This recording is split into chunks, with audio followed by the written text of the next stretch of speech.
எப்படி இந்திய அரசியல் அமைப்பிற்கால் இடைவிடாத குலமாற்ற பற்றுள்ள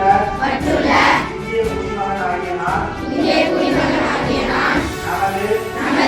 அரசியல் அமைப்பின்படி ஈண்டாமை ஒழிக்கப்பட்டுவிட்டது என்பதை அறிவேன். ஈண்டாமையை அடிப்படையாகக் கொண்டு எவர் மீதும் தெரிந்தோ தெரியாமலோ சமூக வேற்றுமையை மனம் வாக்கு செயல் என்ற எந்த வகையிலும் கடைபிடிக்க மாட்டேன் என்று இதனால்